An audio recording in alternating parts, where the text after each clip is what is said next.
everybody, and welcome. And yeah, this week's edition of Stephen and Walter Live. Um, and let's just see as people come in here. I hope you can see us, and I hope you can hear us all right. From my end, it looks like we're okay. So that is a good thing. Let me just see if everybody can hear us. Stephen and Walter Live. Yep, I think so. So that's good. Okay, so who have we got here today? We've got Kathy, and we've got Barb, and Sweet Granny, and Mona, and Sue, and Sherlock, and Derek, and Persida, and Kim. Hello to all of you as well. I don't know if I've stolen a few people over from Shannon Slay Art's live sew thing she's having today. I just came off of that and over here. So, I hope if some of you have come over from her site that after we're done today, you'll go back as well. Support Shannon. She's a friend. Angel's here. Hi, Angel. We haven't seen you in a while. Lillian is here. Hello from Camrose. Where's Camrose, Lillian? Anna's here. Gail is here. Janet is here. So everybody's coming in for today's live. And we'll just give everybody just another couple of seconds here before we get started. Karen's here. Hi, Karen. Stephanie's here. You in the car still, Stephanie? Patsy's here from sunny Mississippi. Okay. From sounds of things, weather here today is nice. Yeah, it's fairly nice. It's warm. It says it's 24. So did you go outside? Yeah. Well, I went outside for a few minutes. Yeah, it's warm. It's a little tiny bit muggy. Oh, is it? Okay. Oh, so Lillian says Camrose is Alberta. Okay, welcome. Joanne is here from Idaho. Pamela's here from Minnesota. Deb's here. Lynn White is here. Hi, Lynn. Don't see your evil twin with you, Lynn. She was just on over at on Slay Arts this afternoon. Stephanie says, just picked up my quilts and headed home. Yes, Stephanie, if you don't know, and I think she's probably going to show them on her works in progress, or no, which UFOs this week. I think she's going to show the quilts that she just won some more prizes for. Stephanie has certainly cornered the market this year on competitions, and well deserved, to say the least. Sweet Granny, Faith, where in Western PRU you from? Oh, North Pacific. Okay, so they're checking out the locations. But anyways, yes. So congratulations, Stephanie, on your wins. Well deserved, because your stuff is always beautiful. So, speaking of beautiful stuff, what have I been working on? Well, what I was doing on Shannon, which is Slay Arts, she was having a sew day, as I said, today. And it's still on. So if any of you want to go over and join her after we're done, then go and support her. I think she's going until maybe 8 o'clock or maybe a little later tonight. So show her your support for her. And this is what I was working on while I was there today. This is an In the Hoop project. I started it a week ago or so, and I think I showed you a few of the components. That is so cute. That's just so cute once you make you die, doesn't it? Ball up in a corner and just cry your eyes out over how the beauty of this. It's coming along nicely. Still have a few more pieces to make and then start putting it all together. So yeah, I'm really happy with the way it's turning out. I showed you already the what did I show them last week? What did I have finished? I can't remember. The cat thing? Oh yeah, the cat thing. Yeah, cat scratch. That's all done, out of the way. I have started, I've got my fabric organized for a Christmas quilt that I'm going to do by Chelsea Stratton. I don't have any of the fabric right here. Oops, that's not a button I want to push. I want to push this button. I don't have any of the fabric laid out for you to see right now. I'm going to talk about it actually on Etiquette Quilter this coming week, so I'll show it to you then. I've been working on some gnome tote bags as well, And yeah, we're going to talk about it in a few minutes, but the Quilt of Valor quilt that you all saw before, with the silhouette on it, that is gone. That has gone to the Quilt of Valor group to be presented at some time down the road to a deserving veteran. So I'm really pleased about that. If you saw So Chatty this week on Friday, then you saw our road trip and you got to meet the lady who is the representative that we dropped the quilt off to. And I learned so much about the Quilts of Valor program. In fact, maybe just talk about it right now. Does Walter have anything to show you before we move on? No. Nope. He's working on my next shirt, my purple cat shirt, with that. Yeah, and what's coming up this week, just a reminder. So with Stephanie and Stephen, Wednesday, as usual, 9 o'clock. Come and go as you please. Links in the show notes for that. Okay, so the Quilt of Valor. You remember, I had read the instructions after the fact, the requirements from the national headquarters of Quilt of Valor, and they didn't want it washed. And I questioned that. And apparently, when we were there and met Danielle and Bill and their friends Judy and Dana, she told me that they're actually, the Quilts of Valor at the national level are in the process of reviewing their requirements. So I don't know if that means they're going to remove that whole thing about them being washed. She didn't really say.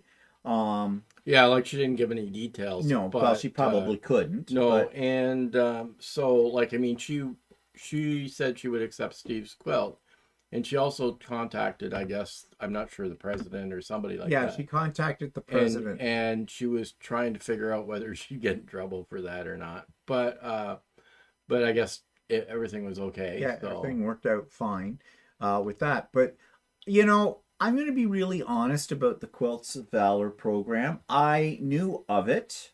I did read the website for it. I know that they exist here in Canada, the United States, and Australia. According to Danielle, I think those are the only 3 countries that have a Quilts of Valor, called Quilts of Valor program. She did point out that we spell it differently in Canada. We spell it correctly. We spell it the correct way. O-U-R, not O-R. Haha. little dig in there and everything. But her husband, Bill, he is a recipient. Well, not rented lips. Recipient of a Quilt of Valor. He is a vet as well. And Dana, who was also there, these were friends visiting them from Calgary, also was a recipient of the Quilt of Valor. And both of them said how much they really meant to them. And that really changed my perspective. I mean, I've heard stories about, you know, it's a very emotional thing for these vets to be presented with a Quilt of Valor. And not just anybody in the military, at least in Canada anyways, qualify for a Quilt of Valor. You have to be nominated to be able to receive it. Yeah. And you've had to have been in active duty and wounded. And they're like, and it could be in PTSD or something. It could be emotional wounding, or it could be physical. Yeah, and of course you'd have to be discharged honorably. Yeah, an honorable discharge and the whole bit with it. So it's just not anybody gets the quilt, and that was interesting to know as well, because those people who have a desk job kind of a thing and don't see active duty do not qualify. Yeah, but they said that a desk job could actually happen if they were sent overseas, because the people that have desk jobs overseas are just as vulnerable at getting, shelled or whatever as thing. But if somebody's here, they never see active duty, and they're doing like payroll or something, they won't necessarily qualify unless there is some relation to something that has occurred that they're affected by the active duty. Like she gave an example, like if you're the postmaster, which gets sent the bodies from dead soldiers and things like that, and I guess some of the bodies they can't find the bodies, so they send a bag of like sand or They something send like that. sandbags in the body And bag. it can affect like the postmaster traumatically for having to receive these bodies, right? Yeah. So So they that would be an qualify. example of a Yeah. qualification. It was very interesting because I didn't know any of this at all. And then to hear from actual veterans right there that had received them and how much they meant to them and the whole bit, um, it's very That emotional. also, like if you're in active duty or whatever, you get medals and you get what do you call it, certificates and things like that that praise you for your duty or whatever, right? But they said that doesn't mean as much as receiving a quilt that is made and donated by someone Yeah. that's your type of thing. Now she wouldn't allow me, Danielle wouldn't allow me to take any pictures of them. But she did show me a stack of them that have come in that they're waiting to be presented. And she did ask me if I would be interested in attending one of their presentations, even possibly. She had someone in mind that she thought my quilt would be very appropriate for. And I said, yes, I would. But this is up to the veteran. These are not done as a surprise. They are contacted about them and the whole bit, and they're asked if they wish to receive a quilt of valor. They are given the choice of how many people or who they want to be present at the ceremony. Some do not want anybody there at all, or just maybe family, or maybe just one person. Others, it's different. Whatever, they don't care.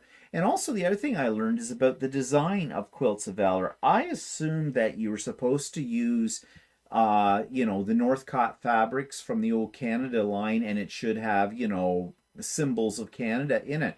Not necessarily.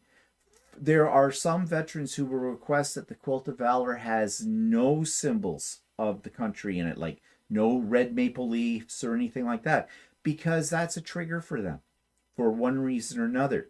And the other thing is, they don't ask the veteran receiving it exactly what their injury was. Like, they don't ask at the ceremony or anything like that. They keep that all very, very private. If they volunteer the information, if they say what it is or something like that, that's one thing, but you don't ask. So there is an etiquette around this as well. After talking to Danielle and Bill and the other two, their friends that were there about these, I have a new perspective on Quilts of Valor, and I'm working on another one for it because I really think it's a worthy cause. I have my own beliefs about the military and about people who entered the military. And I will admit, and I'm not going to go what those beliefs are, but let's just say I don't necessarily wholeheartedly support the military. I mean, they exist. They do a lot of good for our country. They're very brave people and the whole bit. But on a political, Yeah, I know, but saying that, I have a new perspective of after talking to these people that's what about I that. was Yeah. leading up to. But now I have a totally different perspective with it, and I guess it's that personal touch for me because I really didn't know anybody in the armed forces at all, and nobody that's seen active duty or anything like that. So it was an eye opener for me, and it's definitely changed my opinion as well. So it was a really good thing. I think this was meant to be, and all because I reached out about the washing kind of situation. So, anyways, if you haven't seen the video, so chatty this week, you might want to check it out because, you'll learn a lot about the Quilts of Valor. Okay, what are people saying here? Things are scrolling by.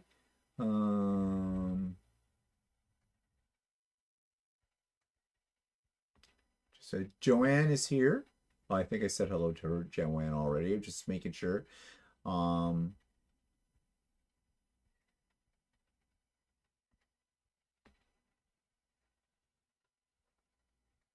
Patsy's having hot weather, only 104, she says. Okay, fry an egg. Gail's here. Faith is here. Lucy's here. Diana's here. from Texas. 103 there. Oh, cool day. Oh, it's only 88 for Angel. Wendy's here. Hi, Wendy. Um, Mozilla says, would make sense to wash a quilt before donating. Removes pet hair, household odors, perfumes, and our own body oils from handling while putting it all together. Yeah, that's exactly what I was thinking too. But there is another requirement. They do want you to use new fabric, and you have a theory about the washing. I asked that about that, and they said, yeah, that was possibly one of the things, was that it was an indication that the fabric was new. If it wasn't washed. But then I was thinking later, what about if you pre-wash your fabrics? And that technically they're... Yeah, that's true. We didn't ask her about that. No. But and the other thing is that if maybe they wanted to control how it gets washed, like with color catchers and stuff. Yes, yes. Well, that's my other belief behind, like, and I said that, yeah, when we saw them on Saturday too. I said, the other thing is, if you wash it, and you can check for bleeding. Now most of the fabrics, if you're using quality fabrics and that kind of stuff, the ones from Northcott or whatever, they don't bleed. But when I wash any quilt the first time, I put in 2 color catchers in, just to be on the safe side. Especially that quilt that I made had a lot of red and black in it, and reds and blacks are infamous for bleeding, for being over dyed. With that, so just on the safe side. But I'm thinking, if somebody receives a quilt that, and I said this before, and it hasn't been washed, and they aren't a quilter themselves, and they decide because there's something on it, they're going to throw it in the washing machine, and they do, and they don't know anything about color catchers, and it bleeds, could really ruin the quilt. So I think it's a safeguard. But whatever, they are reviewing their rules, and I'm hoping they will take into consideration, this saying, about not washing them with it. So, but either way, my quilt's going to go to somebody who deserves it, and that makes me happy. Now, they also said that you can do just a quilt top, and they will provide the batting and the long arming and stuff like that. Because when Danielle heard that I had a long arm, she kind of, we're always looking for people to do long arming. And I said to her, well, I hesitate on that, and here's my reasoning behind it. I've only had my long arm for just over a year and a half. Well, will it be this fall? 2 years, or yeah, something like that. Yeah, it'd be 2 years. And I told her I use a computerized system on it, and I'm still learning it, although I'm getting better with it all the time. But my fear is something will go wrong while I'm doing a quilt of valor, and I am certainly not going to let a mistake or something, the tension goes off or something like that, send back to them a quilt that has like loopy things on the back or whatever like that. So I would be spending my time ripping those stitches out and making sure it holds together. The other thing so it's right. So I said maybe down the road I might volunteer to help out with that. And as she said, and what Walter just said, they provide the background or the backing fabric and the batting as well. Actually, personally, I would have just donated those as well to it, doing one. But the other thing too I worry about is you don't know the quality of the quilt that's been made. What if seams open up? And I'd have to repair the seams. And me and hand sewing, they don't mix. I mean, I've had them on my own quilts, and I have gotten better at repairing something like that, but still... Actually, what you'd do is, I think, if you got a quilt top, you'd examine the quilt top. Well, yeah, you'd have to, first of all. To see if it's okay, so... But the bottom line is, I don't know if I have enough confidence to do this for somebody else, especially something that's going to be given as, something as important as a quilt of valor for it. But maybe down the road. Lynn asks, where do I go for the sew along after? Glad you put in the word after. It's Shannon. Go to, just do a search for Slay Arts, SLEIGHARTS on YouTube, and you'll find it there, Lynn. It's not a Zoom. It's a live YouTube live, yeah, for that. Lucy says, sorry I'm late. I just had a hip replacement on Thursday, back home since Saturday. I'm pissed off with the pain. Actually, I'm coping quite well. Yep. Yeah. They do kick you out, but I've heard that if you have a hip replacement is faster healing time, recovery time than if you have a knee replaced. But yeah, they don't want to keep you in the hospital too long. Well, I hope it all works out for you. Um, uh, it Lynn says it takes time. Oh, okay. They're talking about hip replacement. Okay. Oh, Lynn's have had both hips done. Oh, at the same time, Lynn. That's a lot to go through.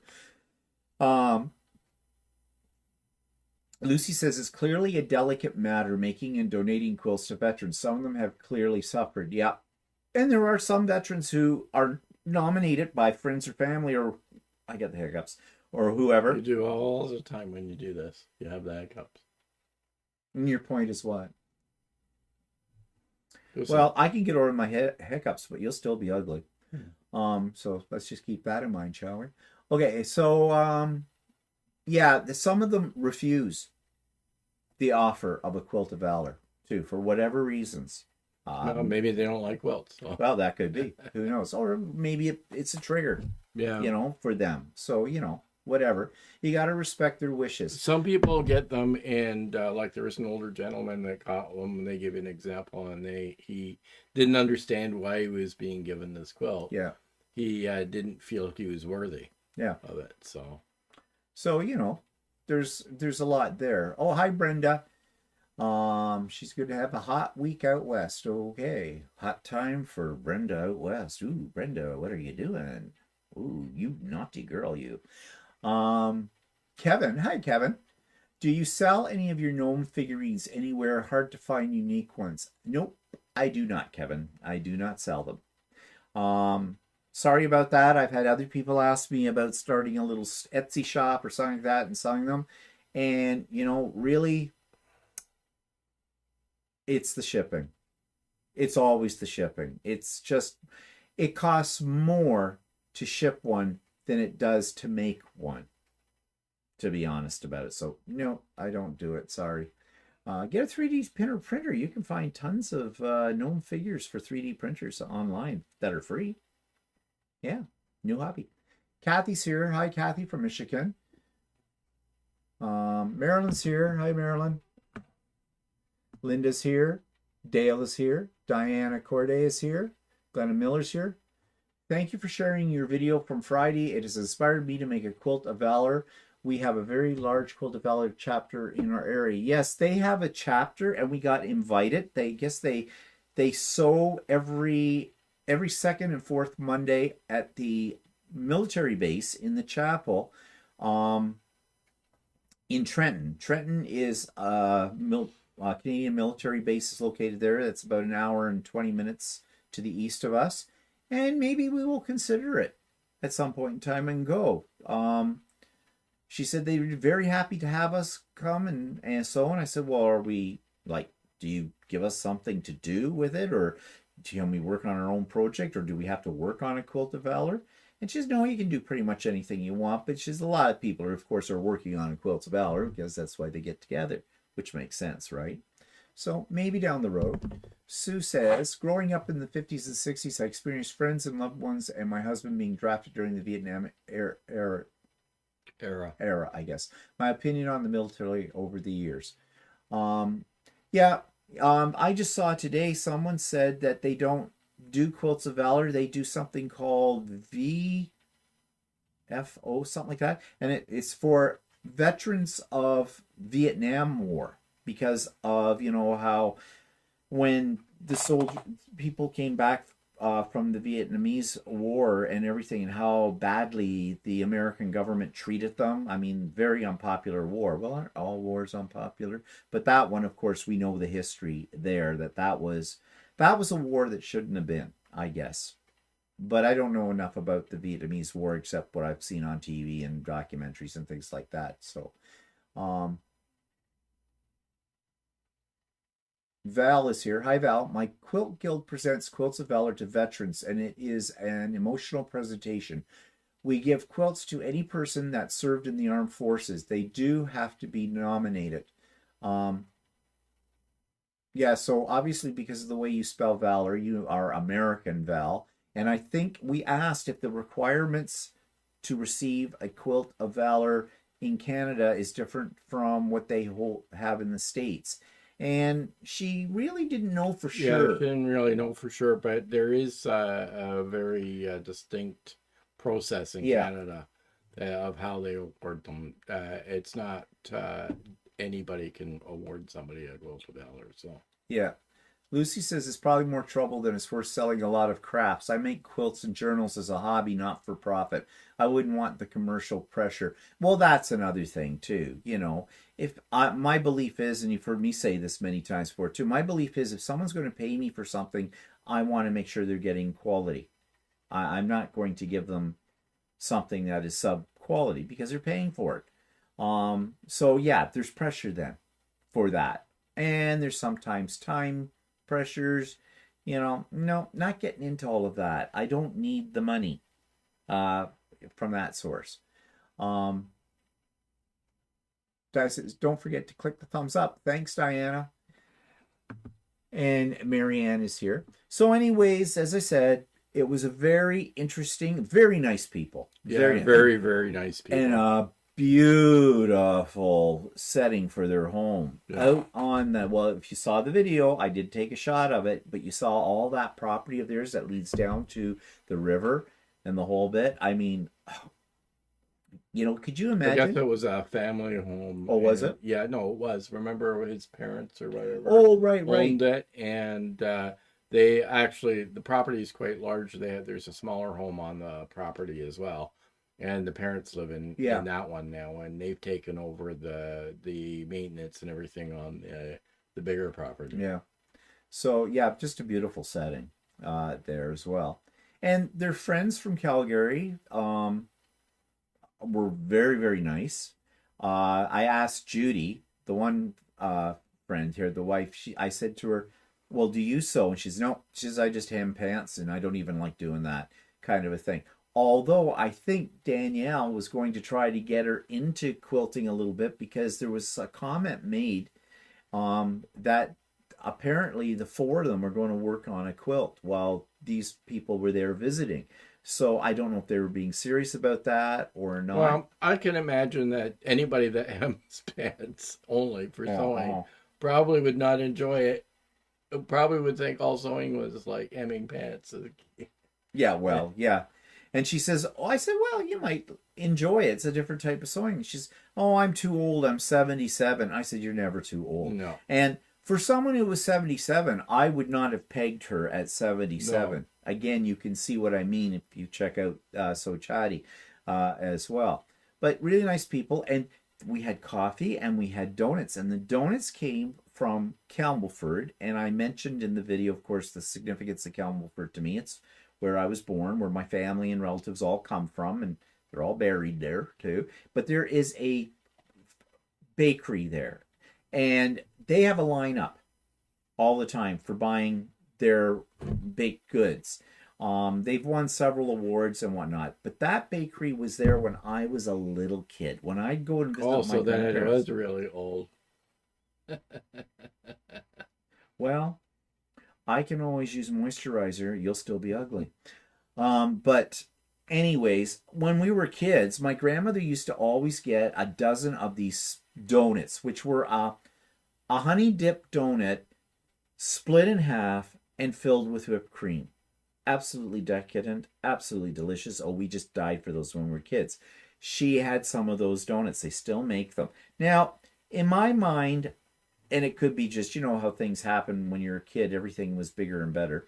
I thought the donuts were bigger when I was a kid.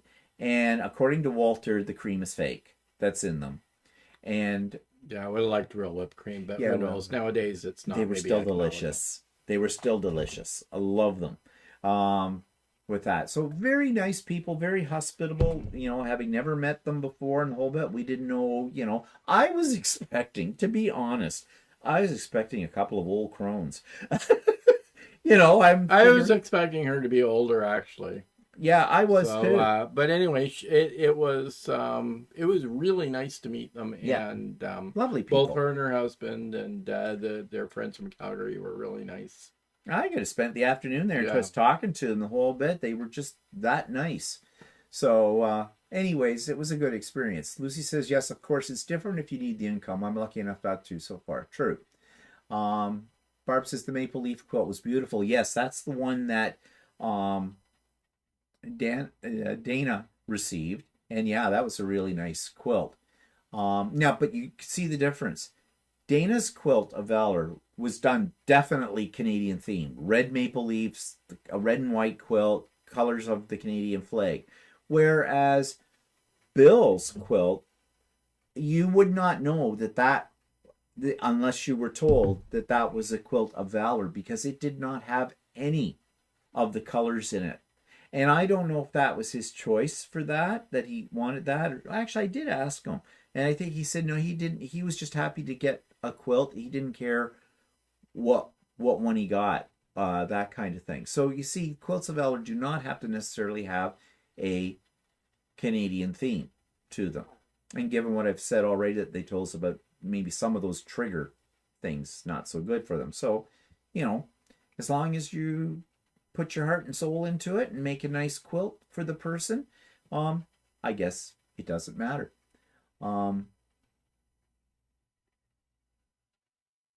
Lucy says, you're lucky the bakery is still there. Yeah, we didn't go in. We went to downtown Campbellford. Actually, went to a store across the road from it. Yeah, we went to the quilt store across the street from it, which that's in that video as well. We did a quickie tour. I originally was going to it's a mom and pop store, and the two people that were in there, I didn't really get them on video. I was going to ask them if they wouldn't mind if I interviewed them, but it was a little off-putting when we went in because you thought we were in the middle of COVID again. When we walked in, we had to sanitize our hands, and both of them were wearing masks, and which is their choice, and that's fine. Maybe they have like compromised immune systems, or they're just being, very cautious, and that is okay. I'm not going to mask shame them, far from it. But I felt a little like, oh, should I put on a mask now? And kind of just got used to the fact not wearing them and everything. And apparently there is a new strain of COVID that's very contagious going around.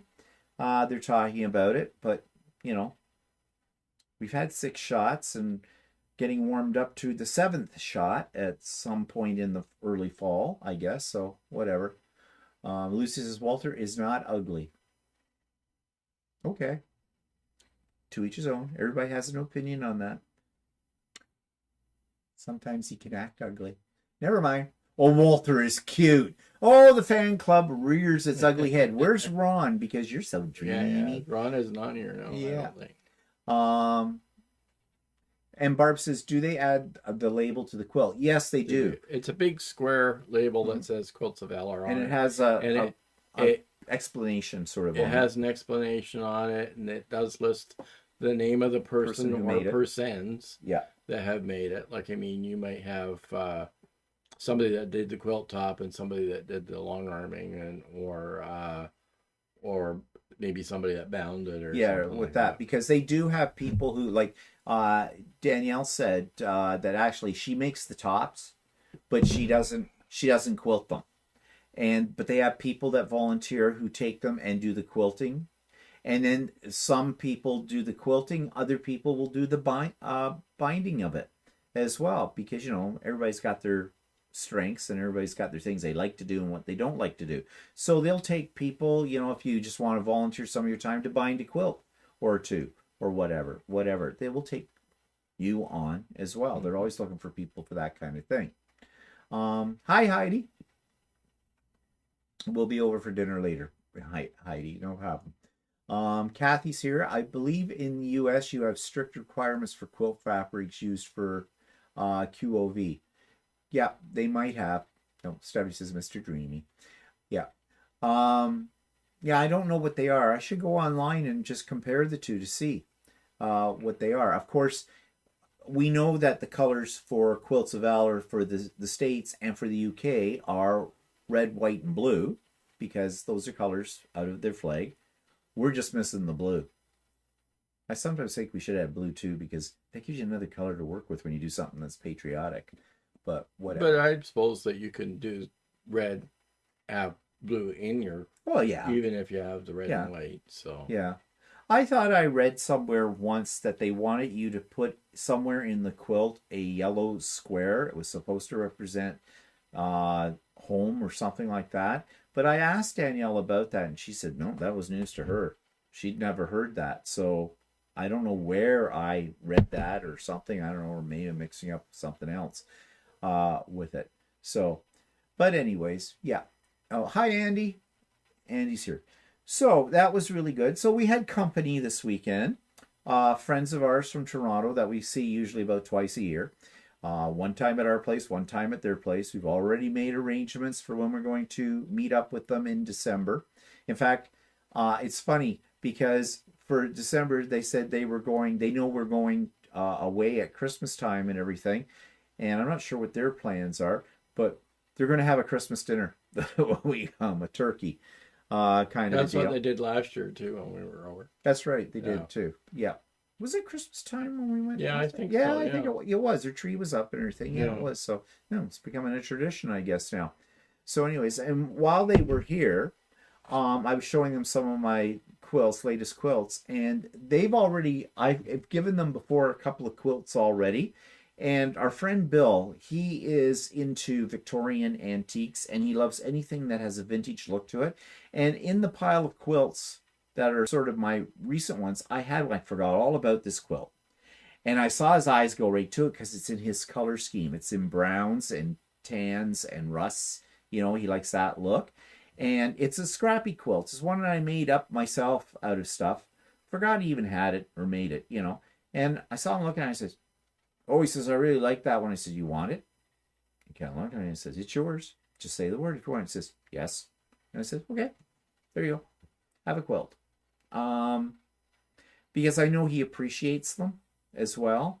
And now it gives him 3. So that's nice. I got rid of another quilt. Good thing. I'm breaking. Yeah, Bill is somebody that really appreciates quilts. So, like, he's not like some other people that I know in my life who do not. No, I'm not looking at Walter. Okay, we're having this little fun time trying to get together with people we used to get together with, and no one can coordinate a time. To the point of it's really frustrating me. And my idea was that if we were all together, I was going to give them each a quilt. And I'm rethinking that. I don't know if they're quilt worthy. But anyways, enough said about that. Not that they ever watch this. They have no idea we do anything on YouTube. They have their own lives. They're important. Okay, I'm not going to say anything more about that. Jeff's here. Hi, Jeffrey. Glad to hear on this lovely Sunday afternoon. Glad to be here. Enjoyed the video from Friday. Very nice setting. Yeah, it was, isn't it? Gorgeous. Would love to sell the house and move there. Yeah. Not. Yeah, for the setting. Well, for the setting right now, it's nice in the summer. The winter is probably Imagine very cold. in the winter, it's not maybe quite as. It might be still fairly picturesque, but. Oh yeah, probably is very picturesque. The water would be semi-frozen there, and there's snow on it and the whole bit, but cold. It would be cold there because they're in the snow belt area. So anyway, so we had Bill and Mark here, and they always, my God, I don't know how much they think we're actually going to drink. Well, when they come here, we do drink quite a bit. But they bring a liquor store with them and always bring really nice wines. I kind of hide the box when they come for that. Did you try that wine last night? That was the Yeah. I had some of that. That was nice. That was very nice. Very smooth. Very nice wine. It is an Italian wine, and there's a process. I guess the way that this particular wine is made, the method is they have grapes that have been dried. Well, actually, they begin to wither on the vine. Wither on the vine or whatever, yeah. And then they pick them, and that gives them a stronger grape flavor. And then they have a process where they put whatever water or whatever on top of it, it seeps through all of those. And we have a winery here in Ontario, Niagara on the Lake, which is our wine country for the province. And there is it's called Foreign Affair, and that's how they make their wines and everything. And they're actually one of our favorite wines. Not that easy to get in our liquor stores. The variety they have, you need to really go to the winery to pick some up. But they know that's one of our favorite wines, and they brought some of that with them too. But yeah, we had a nice visit with them, and we always do, and catch up on things. And so, like we said, we'll be there in December at their place. I don't want to go into Toronto, and they live right downtown in Toronto, and we said to them, like, so how are you guys surviving? I mean, they've lived downtown Toronto like forever, and so they're used to it. But they were saying, yeah, things are bad. There is a park not very far from them, and they're saying it's loaded with needles, druggies there, the whole bit. It's pretty bad anymore in Toronto. It is a broken city, as we've said before. And the new mayor, they're not really in favor of the new mayor. And I have to admit, listening to her speak on the news about stuff, she hasn't got a bloody clue what she's going to do about anything. But she keeps falling back on platitudes all the time. If we all work together, we can accomplish so much. Give us an example. When she's going to do affordable housing, well, what's affordable? When you are homeless and you don't have a job and you have some mental issues and are high on drugs most of the time, what's affordable? It would have to be free, wouldn't it?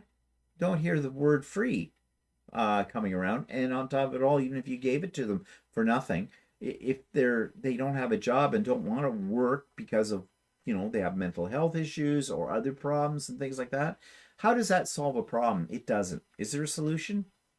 I don't know if there is. I really don't know if there is. I don't have one. And obviously, the new mayor doesn't have one either. But she's great at platitudes. So whatever. What are people saying here? Lucy B says, your house is lovely. Well, thank you, but how do you know that? Because the house that you saw, if you saw it on Friday, that's not our house. No, but anyways, but yes, our house is lovely. If wine tasted more like grape jelly, I'd drink it. Oh, Debbie, then you might want to try anything that starts with the word baby in front of it. Baby duck, baby. I don't even know if they sell the babies anymore. I don't know. It's been years. That used to be something. They're very sweet, bubbly wines. Yeah, that's for sure. Designing Jay says, hello, I'm late. I fell asleep. Okay. Not our problem. Don't fall asleep. Hope you had a good rest. Yeah, hope you're well rested now and ready to go. Heidi says she's been busy building my husband's new photo video processing PC, for which I also spec'd out all the components. Sewing time has been a respite for me. Well, isn't he lucky he's got somebody that can build him a custom-made computer from scratch? That would be great. Jenny's here. Jenny. Why do I have trouble with that? It should be easy. I don't know why. I have a mind block. Sorry. Lucy says, you've shown quite a few bits of your house on video. Oh, yeah, I guess over time you string it all together. You've seen various parts of it. So, yeah, I didn't really think about that. Yeah, so, yeah. Well, thank you, Lucy, for the compliment. It's home. Okay, so speaking of what else has been going on or not going on, car insurance. Still waiting. Yep, come Monday it'll be 6 weeks since the accident. So, yeah. And, of course, we're still waiting to hear about our window that needs to be replaced. Yeah, things are moving at a snail's pace around here anymore for these things. So, lots of fun. Yeah, insurance. Why? Government says we have to have it. And they just can't do too little for you. And there's no, like I said to Walter, who do we complain to about this? Well, there's the Insurance Board of No, Ontario Insurance Bureau of or Canada. Canada. Well, they protect the Yeah, well, I insurance looked company. where you complain there. They don't seem to have any place to contact them to complain. Oh, of course not. And then there's the Consumer Affairs, National Consumer Affairs, Federal Consumer Affairs, or things. Um, you could probably phone one of those things on, the television, that fight for you or something. But they probably, yeah, forget it. It's insurance. We're Yeah, not going to win listen, anything here. I'm not waiting for car insurance. I've already made my purchase. I'm just waiting for Yeah, money back from my old car. So yeah. We're eating a lot of craft dinner now, but whatever. Um, Let's see. Mozilla says, got tanked once on baby duck when I was a teenager. Learned my lesson. Oh, yeah. We used to buy it in university. We'd all put in a quarter. You could buy what we called in those days a magnum for $2.50. So 10 of us would put in a quarter and drink this god-awful stuff and thought we were just so classy. the only thing I'm waiting for is the car insurance, just so that I know I've got this settled. So Yeah. which Yeah, well, it'll eventually settle one way or another. We will see. Heidi says, so motherboard manufacturers who claim that there will be a post beep and there isn't are pissing me off. A post beep. I don't know. Says, You're woohoo.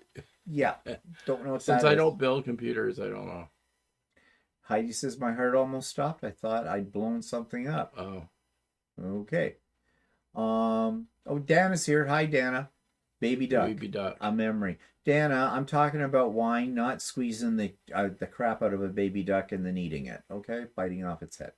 Lucy says I'm fading fast. Pain meds. Good night, all. Okay, bye, Lucy. Yeah, bye. Hope you're feeling better soon. Yep. Fast recovery. I have a Honda CR-V hybrid. When he backs it up, it makes a backup sound, but it sounds like angels. You just stand there and go. It goes.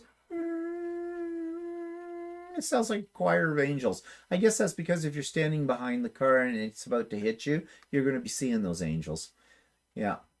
Dale loves your shirt. Another Wally creation. No. Well, it's on an old body. So, last week we didn't get to these. I want to get to it this week. Apparently, we asked you, what's pissing you off? You're a happy bunch. Because only 3 of you actually said there was something pissing you off. So, this comes from Sue. She says, what's pissing me off? First, bad drivers who don't know how to drive through a properly marked roundabout. Second, lazy YouTube quilters who throw a wrinkled mess of fabric on the table and start cutting. Like that's the way it's supposed to be done. Also, overly enthusiastic YouTubers aggravate me. Maybe I'm just cranky today. Okay, we got a lot going on here with Sue. First of all, bad drivers who don't know how to drive through a properly marked roundabout. Now, I'm assuming people know what a roundabout is. It's the circular thing, roads all come in there and you get into it and you follow around till you get to the exit you want to get out. And we didn't have a lot of those in our area a few years ago, but they're popping up now everywhere. I think the very first one we ever experienced was when we were on our way down to in the States to Provincetown, and there's one down in Cape area, Cape Cod, and that was the first time we got in this thing and went, what do we do? I think we went around it several times before we figured out how we got off it and onto the road we wanted to be on. Of course, they have them over in England and Europe, all over the place, but we have lots of them here now. And at first it was a little strange to have them, but now I think they actually are a very good idea. Mm-hmm. Because as long as you got to be careful when you enter, because there are some, you never know, are they going to come all the way around past you? Or yeah, some people do not know how to use them. So yeah, and don't signal to tell you that, okay, I'm changing now at this one, and so around and around you go, kind of a thing. But yeah, I can see how it is kind of scary when you first enter a roundabout. What do I do now? Kind of a thing.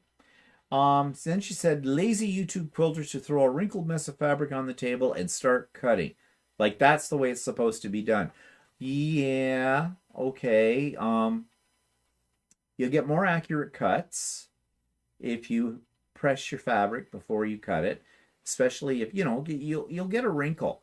You may have a perfectly good piece of fabric, but you have that crease in it because it came off the bolt that way. Well, I have been known to go ahead and cut a strip or two without ironing that out, and I can tell you this, it's a mistake because you will get a bow in where that crease is, no matter how firmly you press down on your ruler for it. So yeah, you need to press the fabric if you want accurate cutting. So I get what she's saying. This one though, overly enthusiastic YouTubers aggravate me. What's an overly enthusiastic YouTuber? Are we referring to creators? Like the ones who get on there and rah, rah, rah, rah, rah, rah. Well, I can see how that's aggravating. Or does she mean, I wonder if she means actual participants who,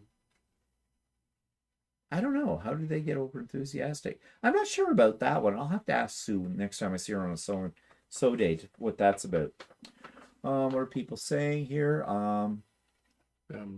Baby duck cleaning. Oh, this goes up further here. Okay.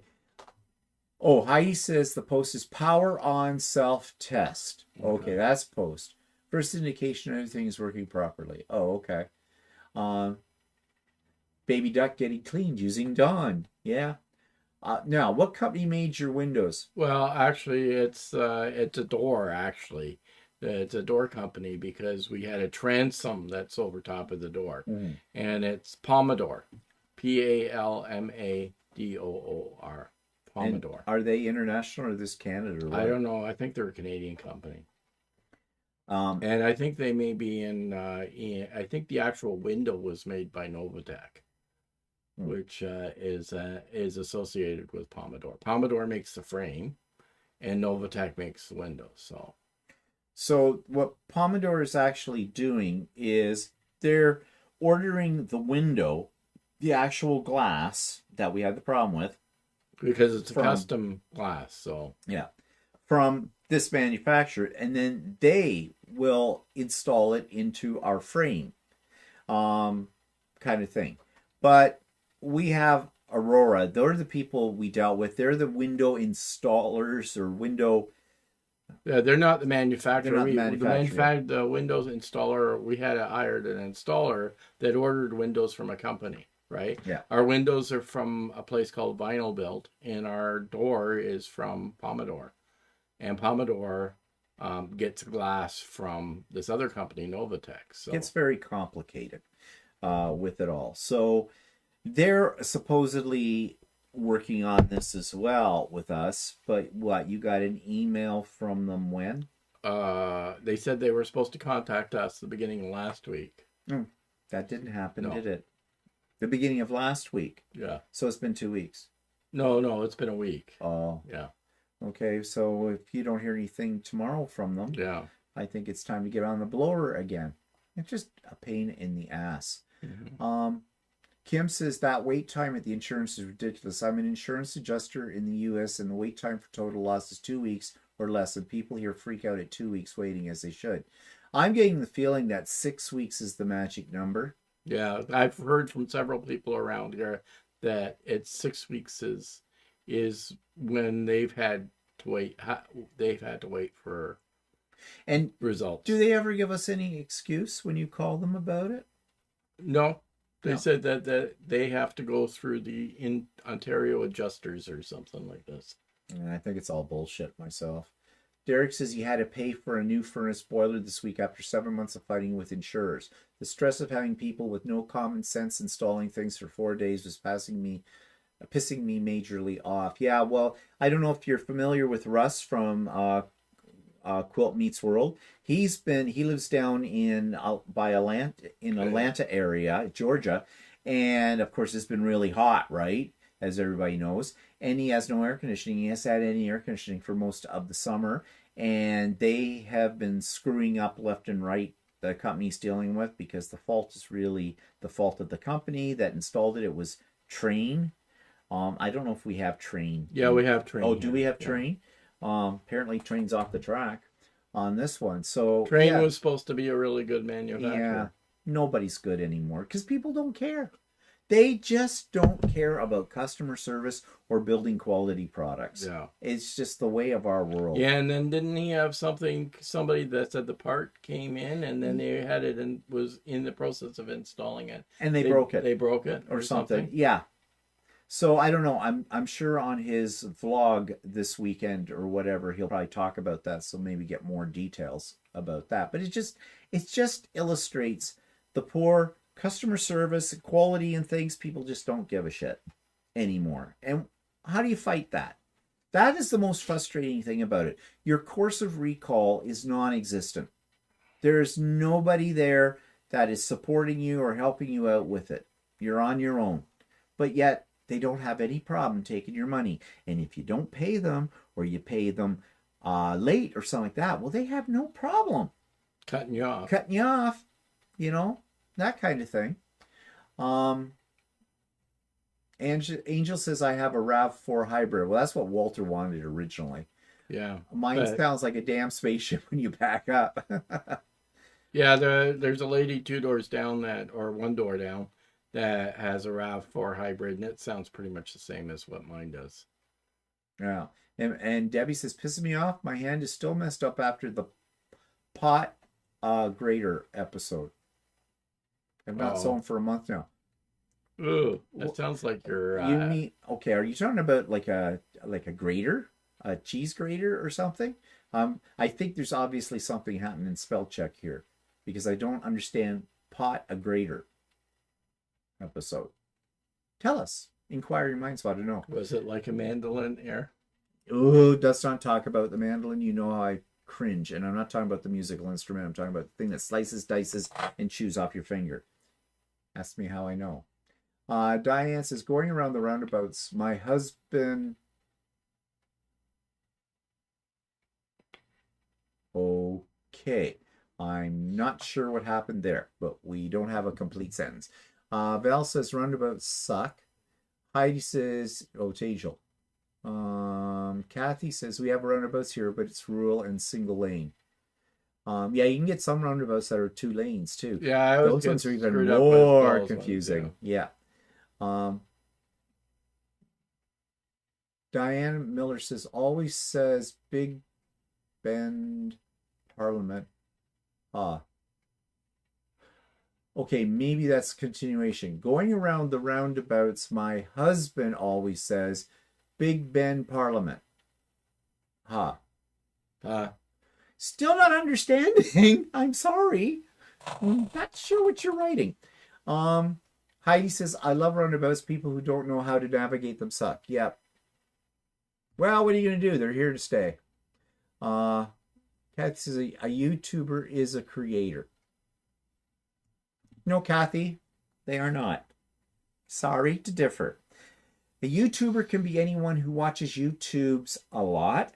A YouTube creator is exactly that. A YouTube creator. They're called creators. Okay. Now, YouTuber can be used interchangeably, and in the context, it would be probably clear which one they mean.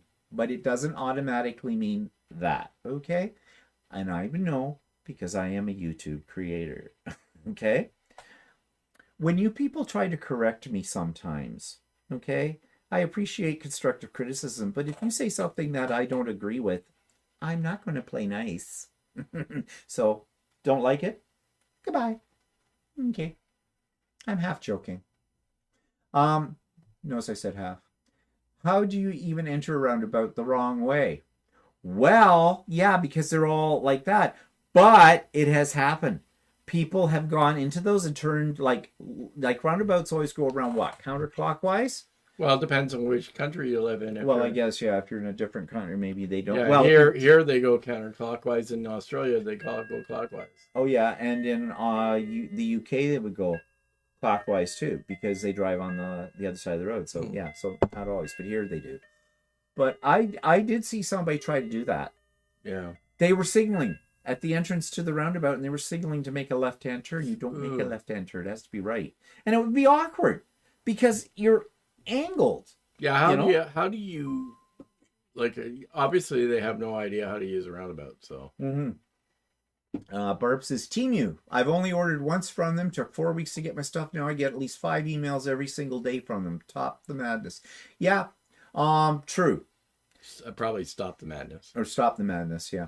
What pisses me off? People who don't use complete words. They spell checking. Spell checking pisses me off. Yeah.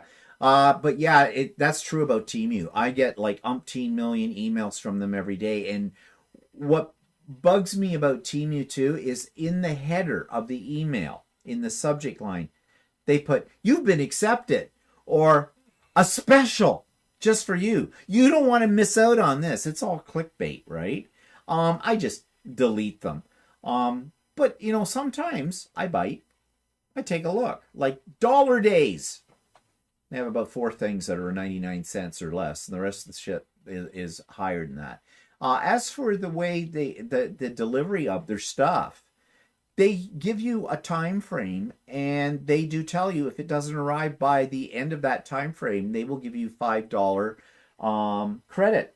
And I have never had that problem with them, but I know some people have said they have, and that they were true to their word. They did give them the credit. Yeah, they're not going to be Amazon fast. Mm-hmm. But so I don't know if you're saying that, you know, you thought you were going to get it sooner than that, but it took over 4 weeks, and was it past the window of opportunity that they gave you? And if so, did you get a $5 credit? Because you should have with them. Yeah, Barb says stop. Yeah, we figured that out. Derek says, love me a roundabout. As you say, all over the UK. Mind you, I haven't driven on a motorway until years after I passed my test, as no motorways in North Scotland. Had chest pain the first time. Right. Yeah, like I think I prefer a roundabout over a 4-way stop. Yeah. Heidi says to Barb, she can help her unsubscribe to the emails if you like. Yeah, there should be an unsubscribe button in it. Although, whether that always works or not, you can block them. Whether or not that works or not, it depends on your service provider and whatnot.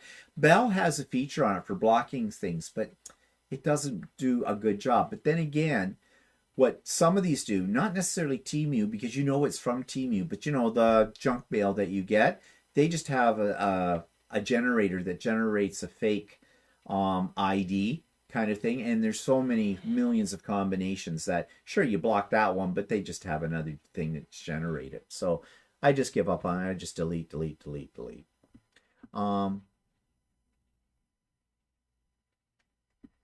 happened here? Where'd it go? Oh, Barb says she did unsubscribe. Yeah, sometimes though it takes a while too on some for it to kick in. Some will actually tell you that. It may take 5 to 7 work days for this to activate. Yeah, I don't know if it ever really does. Colleen says, I've waited 5 years to get work done, but I'm still waiting. I put no money down, thank goodness. Yeah, that's another problem. And you hear all the time the horror stories of people who pay up front before the work's done, and then they never see the contractor or whoever's supposed to do the work again. No, never, ever.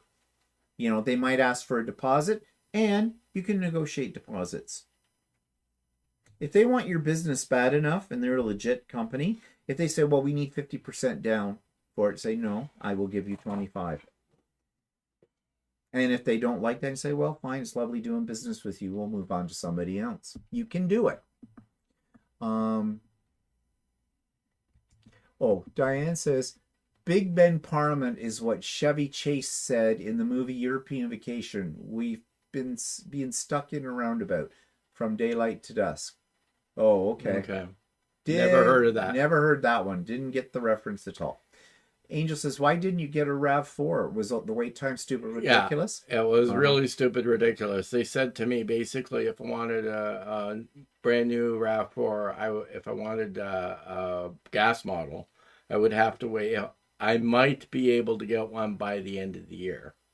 And if I wanted a hybrid model, I might be able to get one by next spring.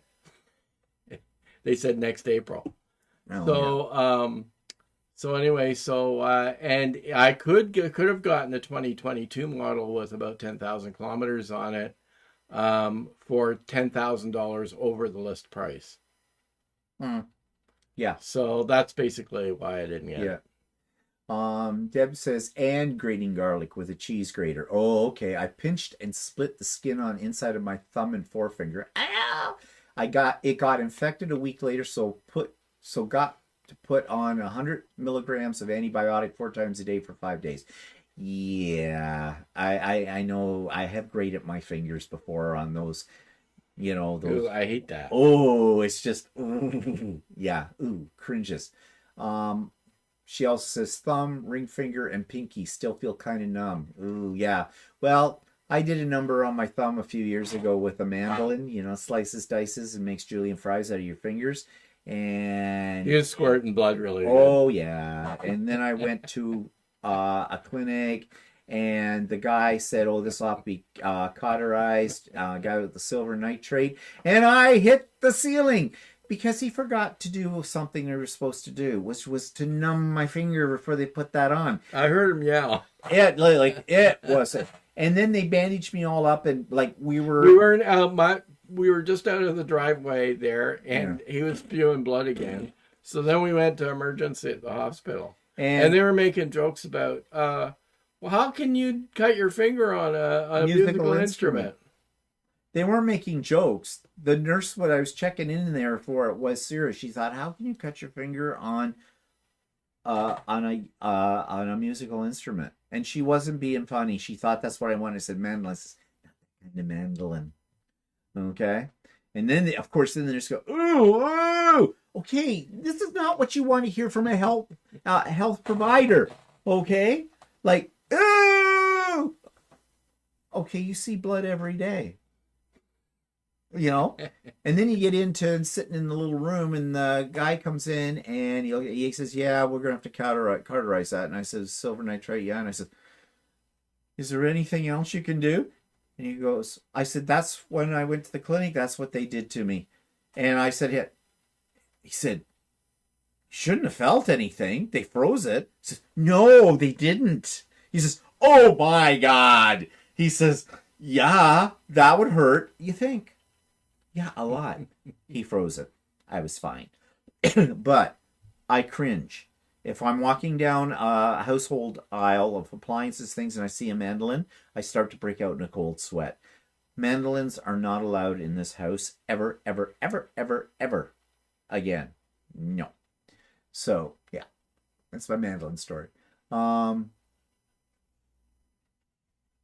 Sue says, I met creators who are practically jumping up and down and waving their arms around.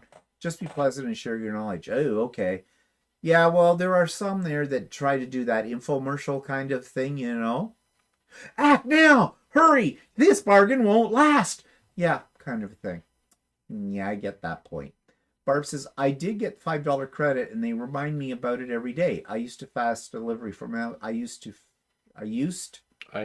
to fast delivery from Amazon. Yeah, me too. Angel says, that's ridiculous. I have a 2021 with 18,000 miles, and they asked me if I want to trade it in. Well, my 2015 Honda CR-V that was involved in the accident, Honda was constantly bugging me about trading it in, and they're offering me 110% of the book value, supposedly. And because there's a shortage of used vehicles, and they're asking overprice for all the used vehicles. And the new vehicles are all on back order, except for Honda just had gotten a bunch of new vehicles in when I happened to be looking. So that's how I was able to get a newer one. But you like the oh no, I'm real happy with the one I've got. I like it. Yeah. But yeah, originally I was looking at a RAV4, but they Toyota I went in and asked about the RAV4. We're a little bit snotty about that too. So Yeah, well, Like they couldn't help me too much. Like they said, well, couldn't help you too little. too little. Yeah, they said, well, you can buy a used one for a lot more. I don't want a used one, and I have to pay more than list value. So Guess business is good if they couldn't do much for you and have bad attitude. I don't know what it's like for the supply in the U.S. We can't go to the U.S. and buy a car and drive it back No. because yours are all in miles and ours are all in kilometers. So. And we'd have to pay duty on them on top of it all. And I don't know if U.S. has running lights yet or not. That's one of the big sticklers for Canadian cars. They have to have running lights. So yeah. Deb says, "Yep, sliced finger on mandolin years ago too. Ended up with a couple of stitches. Yuck." Karen says, "How's your shoulder?" Well, thank you for asking. Actually, it's pretty good. Like I didn't take any of those painkillers, and right now I've got pretty much full mobility. I mean, if I reach way around behind me, which no one should do in the first place, because you know it might hurt a little bit, but I try not to do that. But yeah, it's been feeling pretty good right now. In fact, the friends that we had here this weekend, one of them, he had some major. He has a sailboat, and you know, there's a lot of whatever you do with sails and things pull, and he's had a lot of problems with his rotator cuff and his, you know, up in here and everything like that. And he's been to the doctor over the last couple of years, not many times for this. He's seen a physiotherapist. He was showing me all these exercises that he does every day for it and whatnot. But he has very severe problem. Mine's very mild in comparison. Thank God for that. So I'm just being careful with it. You know, not picking up anything too heavy with this arm yet, and you know, it's okay with it. Derek says, I have to go and look for a new car at the end of this week. I hate that anyway, but dreading it more due to supply issues. I also have no patience with salesperson chatter. I hate looking at new cars and that. They just swarm on you, and they're swarmy. Car salesmen are the same as real estate agents, and you know, used car salesmen, so they're the same thing. Kind of thing. They're just swarmy. Yeah, like the one that I went to they added a couple of things to my bill that I didn't want, and I had to tell them to take it back off again. Yeah. Angel says she has running lights on hers. Yeah, okay, but the problem here is that the cars have to also show everything in kilometers. Yeah. As the primary. Yeah, not just the secondary thing. Yeah, it has and to be. So everything has to be in kilometers, and so that's a problem. And I've read that people have tried to import cars from the U.S. and it's a big process to do that. Yeah. So anyways, another pissed off one comes from Judy. She says, had company, so I made sure everything was perfect in the bedroom and ensuite. Even put chocolate on the pillows. They left the room in a mess. The ensuite was shocking. I have a red glass sink and it was lined with soap scum. They put towels and face cloths over the page on the floor and not in the laundry basket. Why would they not take a used cloth and wipe the sink? Thank goodness it was only 2 nights. Not again. They can use a hotel nearby. Well, you know, they sounded like how some people treat hotel rooms too. I usually clean. Who was that? This was Judy. And what was the? I didn't hear the first part of it. Oh, you pay attention. Yeah, really. She had company. Oh, okay. Like for a couple of nights, and they just left the place in a mess. And you know, if I'm staying overnight in somebody's place, I make the bed, even though I know they're probably going to strip the bed and wash the sheets. I hope. With that, but I strip the bed, or I don't strip the bed. I make up the bed and everything like that. If in the washroom, I clean up around there. I fold the used towels up and leave them on the counter, or if there's a rack, you know, I put them all back neatly with that. I'll even take a little piece of toilet paper and wipe around the rim. Okay, because I don't want to be a pig in somebody else's house, right? Now, the people we had here over the weekend do the same thing, too. They don't, what I mean, the same thing as I do, not, you know, what they did to Judy. But I mean, that's just common courtesy, isn't it? You know, you're in somebody's home. That's why I don't like staying at a bed and breakfast, because I feel, even though I don't know the people, I feel I am staying in somebody's home. And so, unlike a hotel room, you don't get maybe quite as uptight because you know they're coming in and they're scrubbing it all down anyways, even though I still kind of clean up in a hotel room. I do make the bed in a hotel room. I mean, I'm just that way. But, but in a bed and breakfast, I feel that I need to go in and possibly dust even. So that's why I don't like staying there, because I'm staying in somebody's home. Somebody's home I don't know for that reason. So, yeah, so I can see why that would piss you off. I mean, it's just common courtesy to be, like, neat, in somebody else's home. Missing any comments here? I was reliving a mess. Oh, Dana was talking about Netflix has a series on Painkiller, Story of Oxycontin. Oh, I saw that one. Well, no, that's a new one on Netflix. You're thinking of the one on Disney. Disney Plus has one called Dope Sick. Oh, yeah, that one. I saw that. Oh, okay. That Dope Sick, this is a different one. Oh, I'll have to watch that one. Dope Sick was quite interesting with it. So, Stephanie wrote, "What pisses me off? Pattern writers who make patterns more difficult than they need to be to look smart. I sort of lost it on a block earlier this week that was written very poorly." Oh, well, you know how I feel about poorly written patterns as well.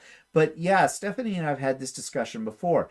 There are some patterns out there that there's an easier way to get the same result, but yet they have written it in a convoluted way and complicated way. And, like take, for example, the patterns. In fact, somebody wrote me a message earlier today or yesterday or a comment on one of my videos saying, what do you do when you have to cut pieces for a block with 1/8 of an inch? She says her ruler didn't even have 1/8 of an inch, and she says, can you round them up? And I went, yes, you can. And then you trim them down to what the finished size is supposed to be, or the unfinished size, whichever they tell you in there. But why do they do that? Well, I'll tell you why they come up in 1/8 of an inch, and it annoys me to no end, is because they're using a program like Electric Quilt, okay? Because that's what Electric Quilt does. They're using something that is mathematically based. So the mathematically based program does things mathematically. And that's why they write them that way. So I totally agree. If I'm paying money for a pattern, you better spend your time as a pattern writer making it clear to me. Let's talk about Patty Carey, shall we, from Patty's Patchwork? You know my story about there, don't you? The quilts from hell? Yeah, she's another one in there. So I totally get what Stephanie's talking about as well. Derek says, I also make an effort to leave a room tidy if staying somewhere. I would also make the effort to ask where they would like things like used towels, etc. to be placed. It's a matter of respect. Yes, true. Very true, Derek. I agree with you completely. Andy says, when I stay at someone's home, I even put my clothes back in the suitcase and stand it up against the wall. I try to make it look as if I'm not even staying there. Yeah. Yeah, well, actually, we do that sort of thing even in a hotel. What we'll do is we might take, if we're there for a few days, we might take some clothes out and hang them on hangers and stuff like that. But we'll put all our suitcases in the closet and we don't leave stuff sitting out. Yeah, we don't leave stuff sitting out. Part of that is also a security thing, like your electronics and things. You don't want to leave them out where, somebody can. Yeah, so the hotel rooms are always looking really neat and tidy when we're staying there. So, and I'm sure the cleaners appreciate it. They come in and clean and make up your bed and stuff like that. Yeah. So, I mean, people are just pigs. But what people, the reason that hotel room rates are high, one of the factors is people go in and trash it. Like, do these people do the same thing in their own home? Maybe yes. And that's why hotels ask for a security deposit these days. Yeah, all the time. As soon as you give them the credit card number at the front desk, they tell you there's going to be a charge. It'll appear on your card of like $200, $250. That is just a security deposit. And that'll be reversed when you check out, as long as you haven't trashed the room, kind of a thing. Barb says, my pet peeve, going to Lowe's or Home Depot and the employees don't offer their help, but they walk up to the men and help them. Yeah, I can see that as a problem. Only thing is, half the time when we go into a Home Depot, doesn't seem to be There's anybody nobody there to help around, you. and half the time the people that work in there don't know what they're talking about. Now that's a pet peeve.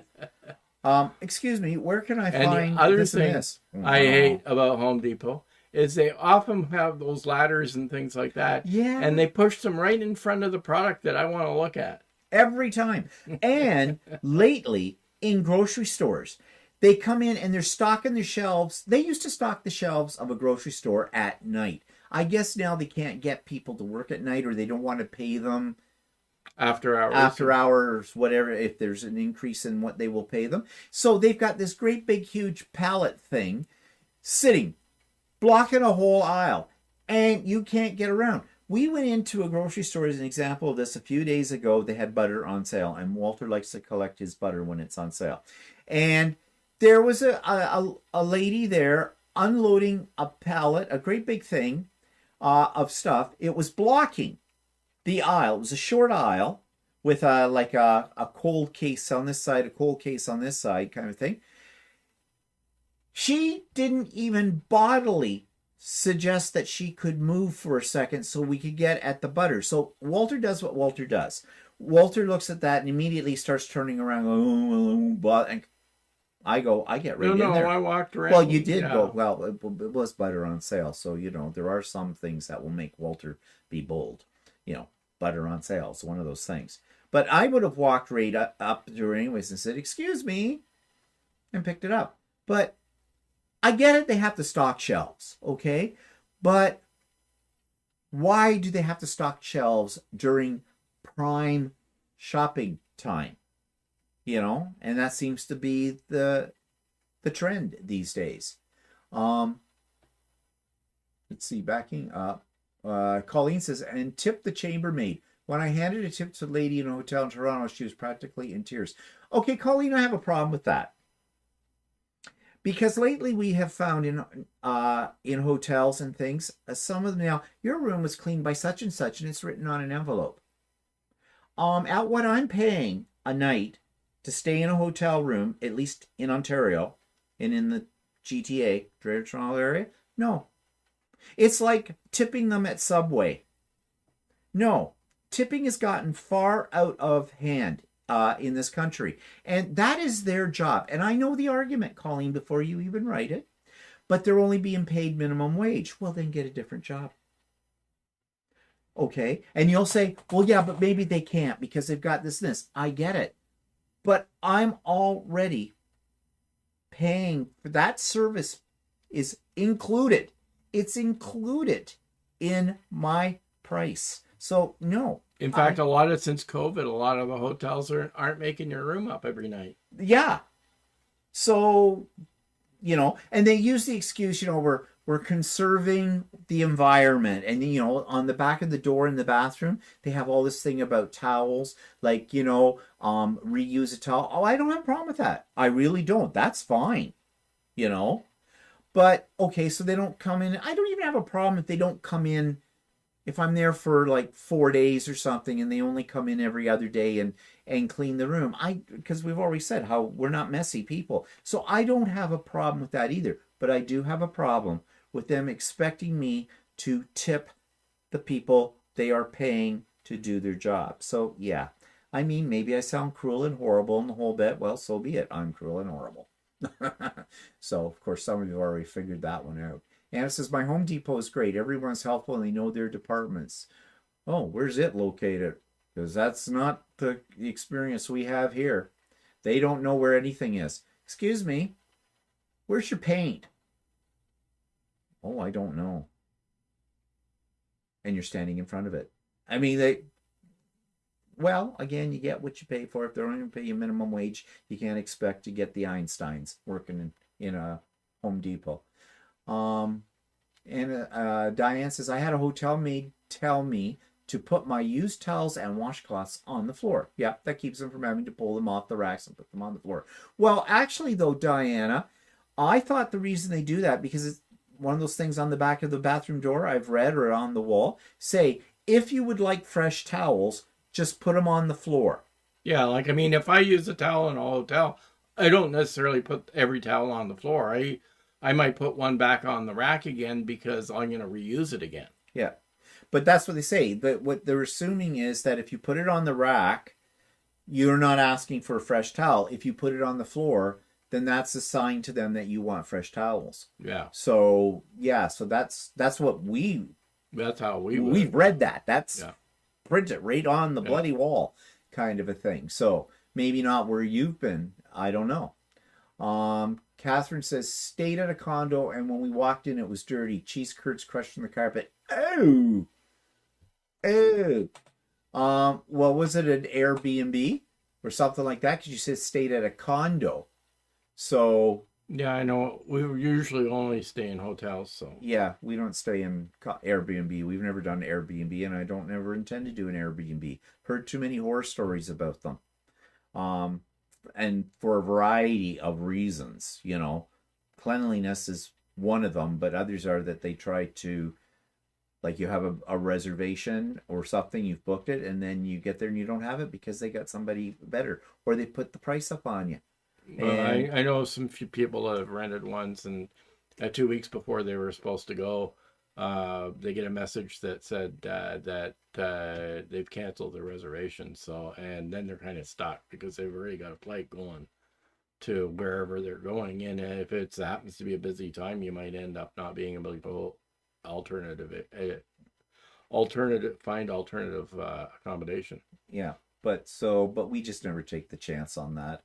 I'd rather stay at a reputable hotel because I know what I'm going to get with it. I know the room's going to be clean, well, barring going around with a UV light. Yeah. We don't do that because I don't want to know. Really? I don't want to know at that. But no guarantee that if you're renting a B&B or Airbnb that's not going to be clean either. So well, no, that's what I mean. Yeah, that's true. But what I'm saying is, I think a hotel, you've got better luck than Airbnb, because those are just private people renting out something that they own, that kind of a thing. So, I mean, I even went into to change the Home Depot ones. Went into a Home Depot looking for something specific that they said they had online in their in stock, and they couldn't find it on. I couldn't find it on the shelf. I asked one of the employees, and they couldn't find it on the shelf. And then they went into their online system and they looked online, and they said, yeah, they have 5 of them in stock. And then they went to the shelf where they were supposed to be and still couldn't find them. So, yeah. Well, I mean, that's the same as like in grocery stores. They have a special. How many times do we go in the grocery store for the special, but they don't? Sometimes they have a thing. So there was a misprint, or due to over demand, we are so sorry, we don't have that product in there. Well, it's also a gimmick to get you to come into the store because they know when you're in there, you're probably going to pick up something else as well. So yeah. Anna says, agree about tipping. Used to be an individual choice to tip for service above and beyond. Now it's expected for everything. But it's still an individual choice.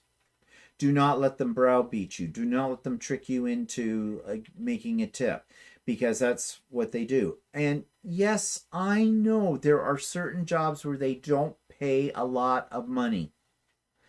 But I'm tipping because they've gone above and beyond the standard service that you expect, that is already included in your bill. It's the nature of the beast. But if somebody has gone above and beyond in that, then I don't have a problem giving them a tip. For example, for those of us in Canada anyways, the what do they call that? The point of sale terminals, for your credit card and that. And of course, it always comes up if you're in a restaurant. It has for the tip, and it has suggested amounts. And lately, they've been starting the suggested amounts at about 18%. Whereas what it used to be the norm, and this has all come about because of COVID in Canada, was more like 15%. Yes, you can tip more than that. You can tip whatever you want. But you see that, and that's an intimidation because you think there's no other choices. Because if you look at it closely, you will see all these other numbers, but you won't see one that's like, I don't see 15%, for example. And that's what I want to give them. There is a button for other, but it's not as predominant as the other ones. You got to kind of hunt it. If the server is standing over top of you while you're doing this, that's an intimidation trick. Now, I have noticed in some places, I think the staff have been told that, and they will look away from your table or just leave it with you at the table, depending, and go away. Okay, but others don't. Now we go to there is a my standard tipping is 15% for service I would expect. But there is a little restaurant in our area that we go to for lunch on a regular basis, and the service is always excellent. The food, everything is always good, and I do tip them at 18% because they deserve it. They work hard, and they're always on the ball and very, pleasant. And they don't stand and hover over me either. They leave it on the table, even to the point where I just push the button to get my receipt from it, and we'll just leave it on the table out of it all. So yeah, but going into some place like a Subway, I mean, the place that makes Subway sandwiches and that, no. Yeah, because here in Canada anyway, they all have standardized wages. Like you have to pay. Yeah. They have to pay you at least minimum wage, which is like $15 or so an hour. So yeah. So no, and I just refuse. It is my choice whether I tip them at all.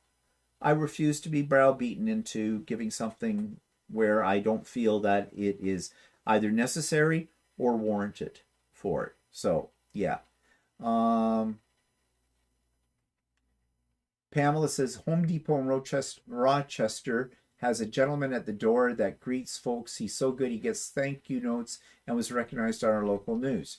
So do you tip him, Pamela? Is that what you're talking about here, or just a very nice person? Brenda says today's the last day of our county fair, so I'll be demonstrating spinning in 100-degree weather. Luckily, I'll be in an air-conditioned building. Have a great week. See you Wednesday. Okay, Brenda, have fun. M's here. Hi, Em. And Barb says I prefer to leave cash. The only problem with leaving cash is, in this day and age, if it's on the table and they're not right there to collect it, or you don't see the wait person collecting it, there are unscrupulous people who will walk by the table and take it and walk out with it too. So you never know. In this day and age, there's a lot of that. But that's a topic for another day. Yeah. With that, because it's time for us to go. And thanks everybody for joining us today as well. And we'll see everybody. Check out the videos that come up in the next week. If you haven't checked out the So Chatty with the Quilts of Valor thing, I think you'll find it interesting. So do check it out. And yeah, everybody enjoy the rest of what's left of the weekend. Hope you have a good next